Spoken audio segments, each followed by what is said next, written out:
Coming up, Name of the game, catch fish. Oh, catch big fish, hopefully. we dive in with Dakota Page, a young Cherokee bass angler whose passion for fishing is making waves in the tournament scene. And Brinley Good Voice has no fear blazing a trail for girls on the wrestling mat. There's a lot of good girls out there that have boy strength. And Cherokee National Treasure Mike Dart is inspired by nature as he works to inspire future generations of Cherokee basket weavers. I want to make it appealing, to a younger generation. If they see these colors and they think, oh, that's really cool, Plus, we shine a light on a sorrowful chapter of our tribe's history, the camps where many Cherokees perished, even before the Trail of Tears began. I don't think there's any way that we can look at a moment like removal and not see it by the definitions of ethnic cleansing today. The Cherokees. A thriving American Indian tribe. Our history. Our culture. Our people. Our future. The principles of a historic nation. Sewn into the fabric of a modern world. Hundreds of thousands strong. Learning. Growing. Succeeding. And steadfast. In the past, we have persevered through struggle. But the future is ours to write. Osiyo. Osiyo. Osiyo. These are the voices of the Cherokee people.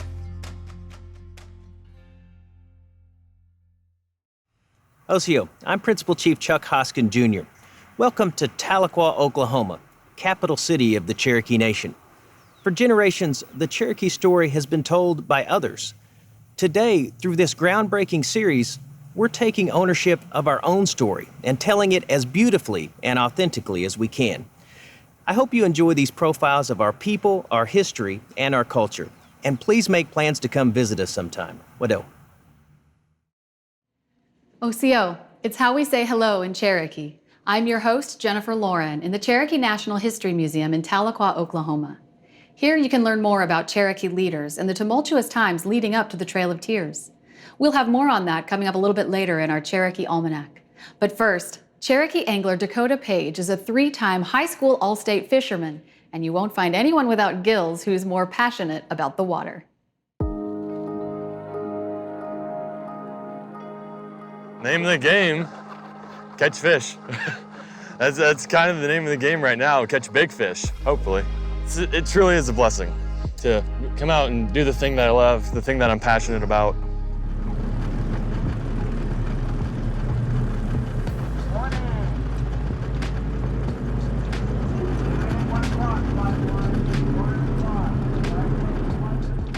I enjoy just being outside.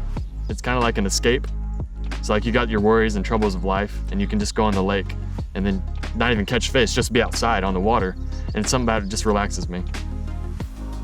I have fished ever since I can remember. It's been my passion. I grew up fishing for like crappie and bass, and here I am long time later fishing competitive bass tournaments. Just like someone loves, reading, I love fishing.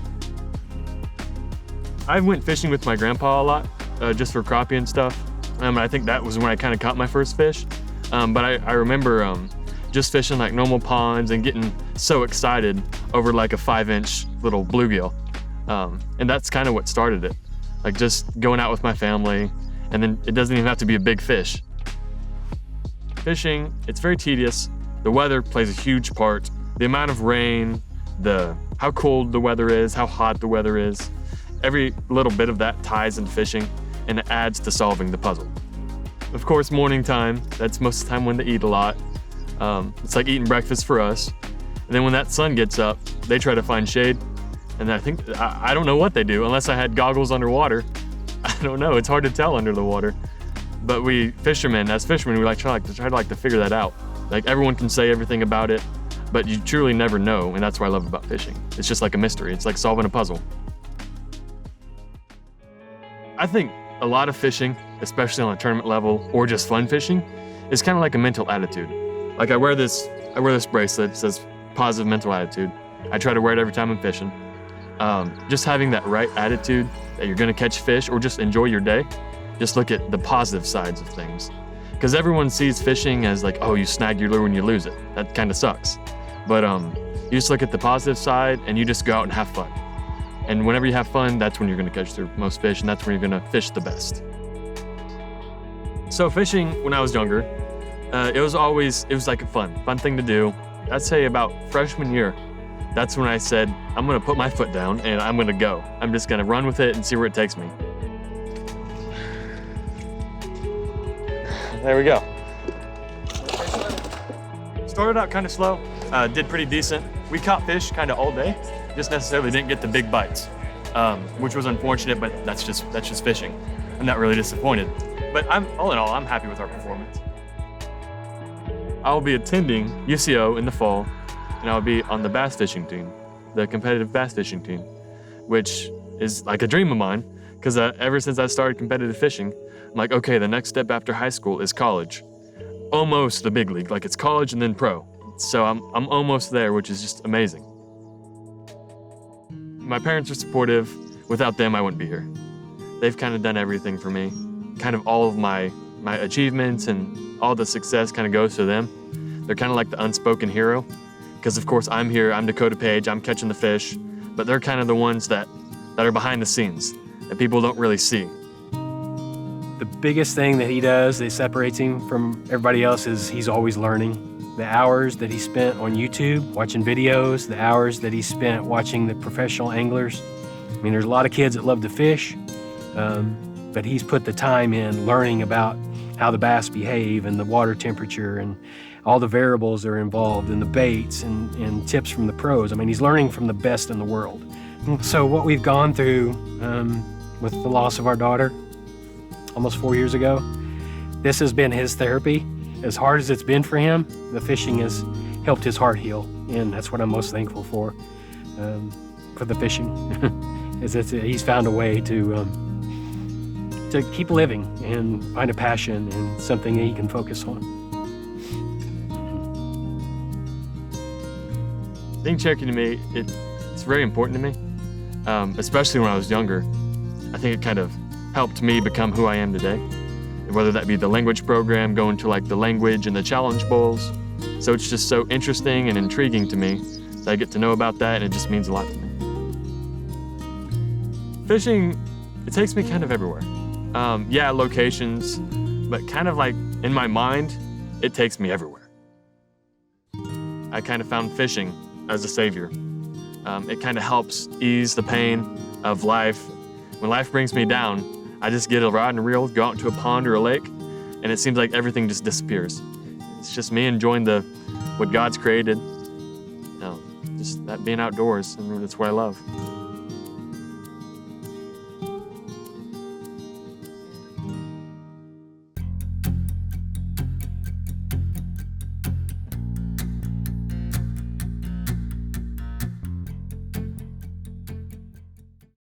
Mike Dart is a Cherokee national treasure for basket weaving. Over the years, Mike has learned that keeping a peaceful mind and intentions lead to tremendous works of art.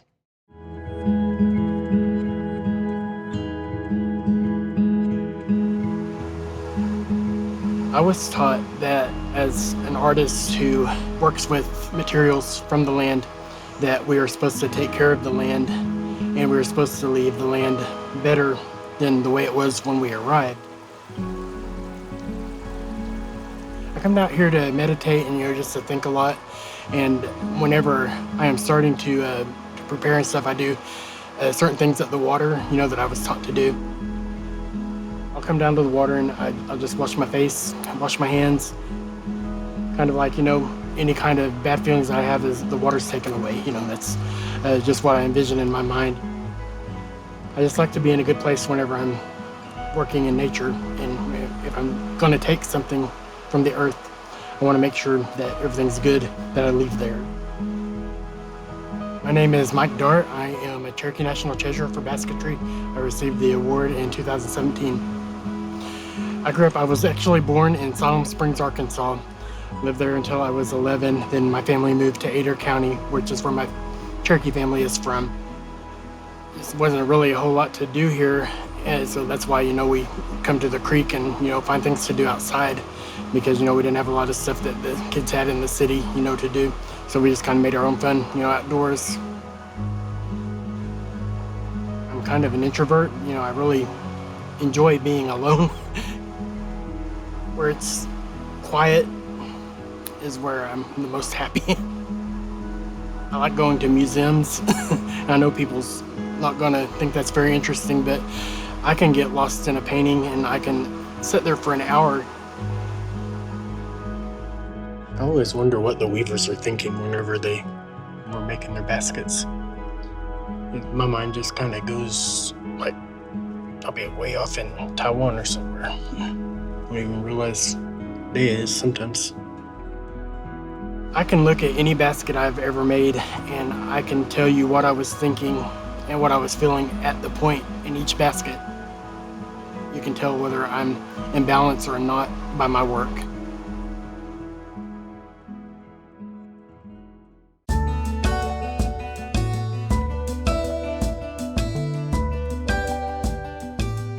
My style is definitely contemporary, and I go for contemporary, especially in my round reed double wall baskets. I want to make it appealing, to a younger generation. If they see these colors and they think, oh, that's really cool, So I definitely want something to catch somebody's eye, because my basket might be similar to somebody else's, but the color, it can catch somebody's eye, and that's what a lot of people tell me. They say that they can walk into a gallery and they can tell it's my work just by the way it looks, and that's what I go for. I want it to be Cherokee, but I want it to be recognized as mine. I always encourage my students to come into their own and to develop their own style, figure out something that you can do to make this yours. Mike's been a great mentor. He's always been great for encouraging you to create and do on your own too, not just to copy what he shows you, but to utilize different materials and different colors.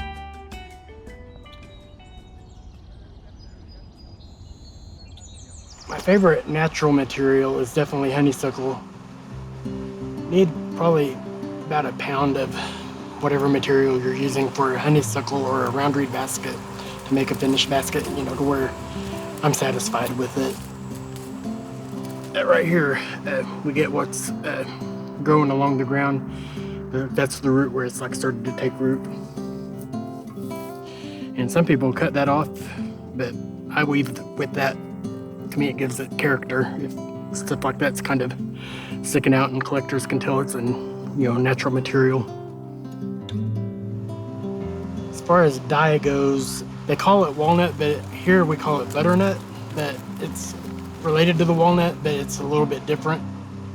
They would use the walnut hull itself, but also part of the root. Well, this is a natural color. This is what it would look like, without dyeing it. Like I said, I'll leave those little roots in. And this one right here is a traditional color. That's done with black walnut hulls and also part of the root that I boil.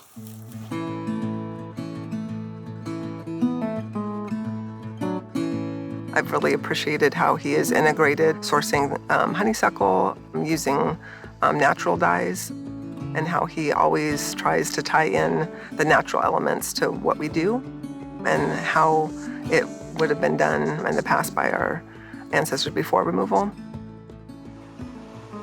I was always interested, in my Cherokee culture and my Cherokee background and heritage.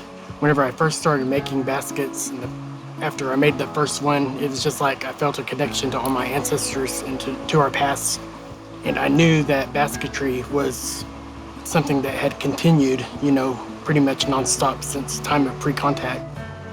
And it's one of the only art forms that we have that has continued in some way. It's evolved and it's changed over the years, but it's still continued. I think every Cherokee person needs to learn how to make a basket because, like I said, it's a direct connection to our past. Right now, basketry is flourishing, in the Cherokee Nation, but I'm 43 years old. I'm one of the youngest people that's actively pursuing baskets, making baskets as an art. Even though it's flourishing now, in another 10 or 20 years, it could be in danger if younger people don't take an interest. I want to be able to say that basketry has continued nonstop since pre-contact. I want them to be able to say that 2 generations from now.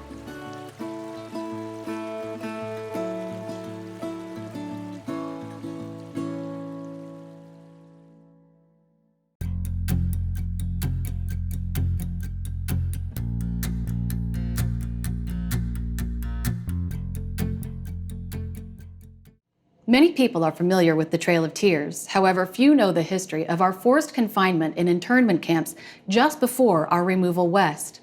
In this Cherokee Almanac, we introduce a commonly overlooked and devastating chapter in our tribe's history.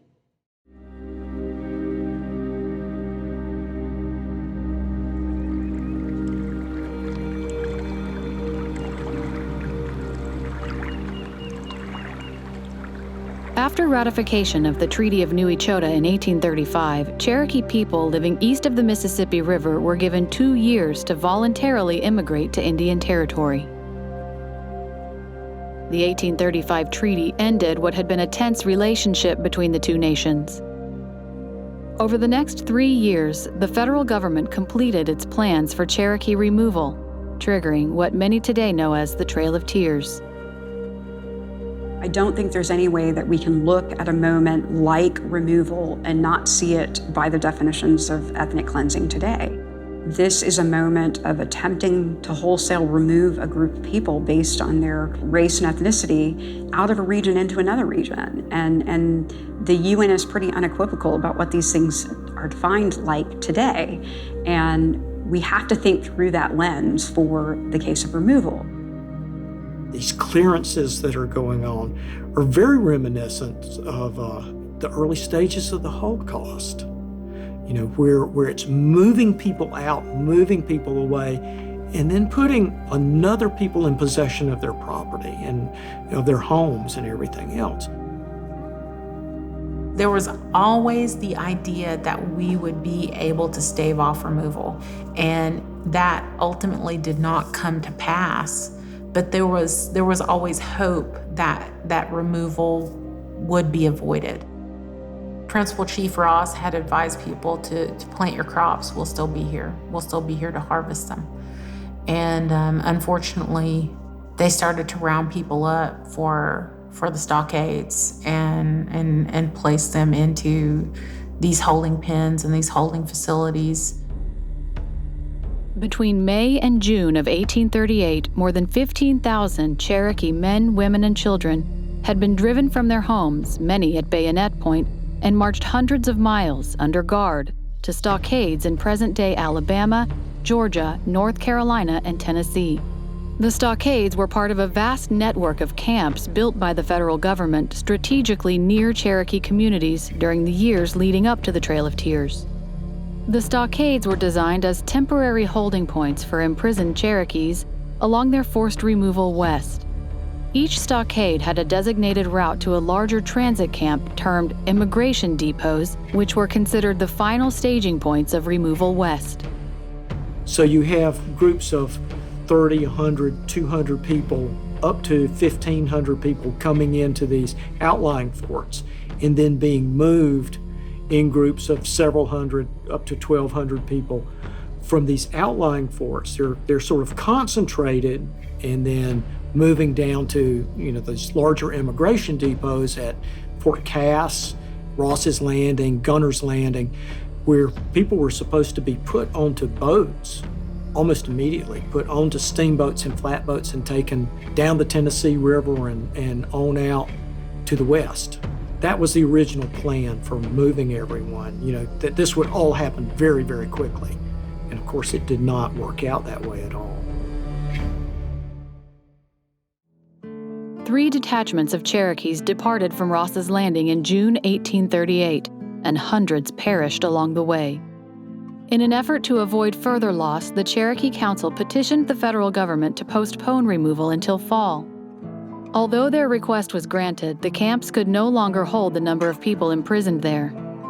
Many Cherokees were forced outside the stockades with little shelter, food, or water amidst one of the hottest summers on historic record. We need to remember that the bulk of the deaths related to removal happened relative to disease in those internment camps leading up to removal and also post-removal. That disease is running rampant, that food sources are not good quality, that it's often foreign food that is not part of Cherokee people's diet, so that's diminishing their health. Smallpox, cholera, these are all things that the Cherokee people are facing in those camps and are going to face post-removal when they've even arrived in their destination. For the duration of the summer of 1838, Cherokees remained captive around the immigration depots, oftentimes less than 100 miles from their homes and farms. In a matter of months, lands inhabited by Cherokee people for thousands of years were taken over by encroaching white settlers. And those are their first houses, as they've taken over these farms. They're taking over farms with apple orchards and peach orchards and fenced fields, and moving in on that. But in some cases, when the arrests were actually going on, there were gangs of people following the soldiers and burning the houses down so that people couldn't return to their homes. It becomes part of the myth and part of the legend in these local communities. They know this has happened. The forts, when the federal government's done, they go vacant. They're used, in some cases, they're used as the cores of the towns that grow up on those locations. We have a number of instances where forts and blockhouses become post offices. We didn't see in this country at least the explicit direction to a final solution. The outcome is very similar in some cases. When you have thousands and thousands of indigenous people die as a result of these operations, this is a solution. And for Jackson's government, it was a solution to the Indian problem. Jalaki Idiwanihi. Let's talk Cherokee. Sio Jusli Dawadon. I am working. Dagilo Stane. I am working. Dagilo Stane. Two of us are working. Doginilo Stane. Two of us are working. Doginilo Stane. A group of us are working. Dogilo Stane. A group of us are working. Dogilo Stane.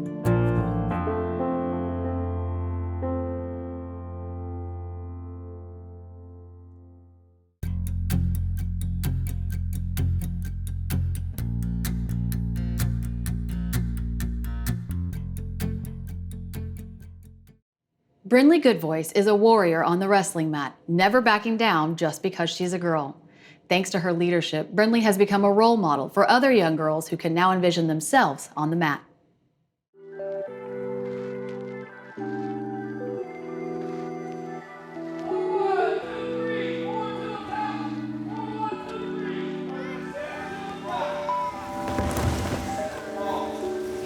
My name is Brynlee Good Voice and I wrestle at Wagner High School.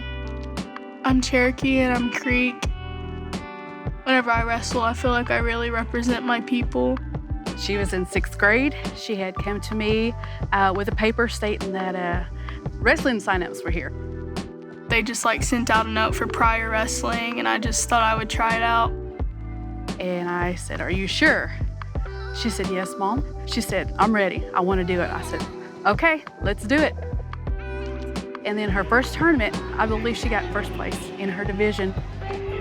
When it didn't seem possible, she made it possible. Whenever I first started wrestling, I was in the boys divisions and some of them were pretty tough and the other ones were actually really easy.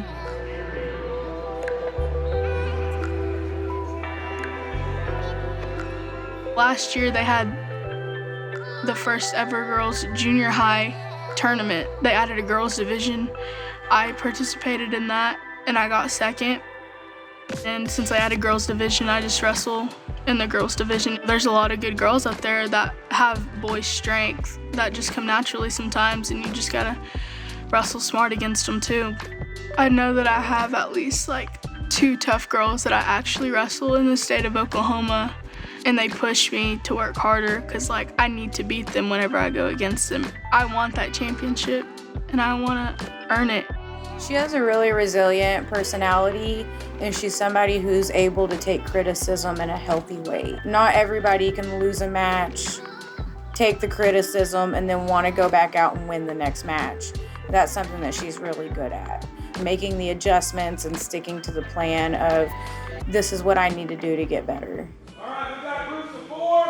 Hey, and listen, Coach Naylor called out the numbers. That's who's wrestling. The groups of 3. You're in 2, out 1. Ladies and gentlemen, welcome to the semis of the 2020 OSSAA Wrestling State Championships.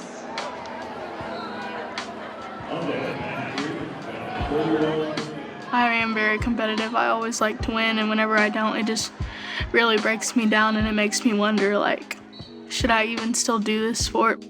Something that is a foundational saying in our sport. You never lose, you always learn. And that's something that she has come to understand, and she knows that if you go out and you lose, you've got to come back in. You have to work on those things over and over again to keep getting better at that. I didn't think I would be where I am today. I didn't think I would still stick with it, but then I have people that pick me up and they're like, you need to stick with this sport because you're actually good at it.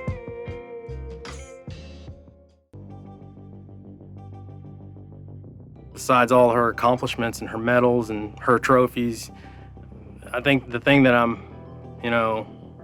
more proud of is that she's a straight A student.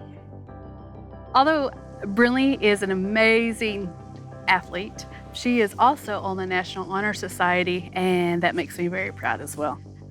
I know that I represent this sport well because even my sister, she comes home and she's like, do you know so-and-so? And I was like, no. And she was like, well, they keep on coming up to me and telling me that you're a good wrestler. 2-time state champion from Tuttle. Made me realize that I don't know people, but they know me, and they're always watching me.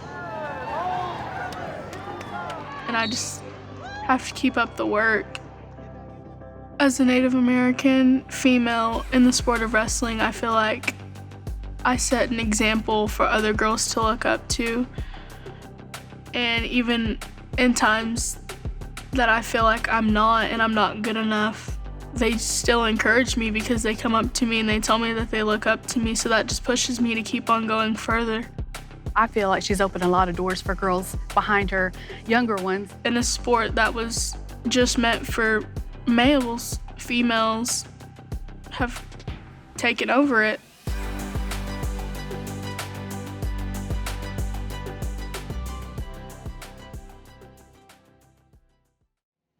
Hoa, we hope you enjoyed our show. And remember, you can always watch entire episodes and share your favorite stories online at Osiyo.tv. There is no Cherokee word for goodbye because we know we'll see you again. We say, Doda dago ha'i. Wado.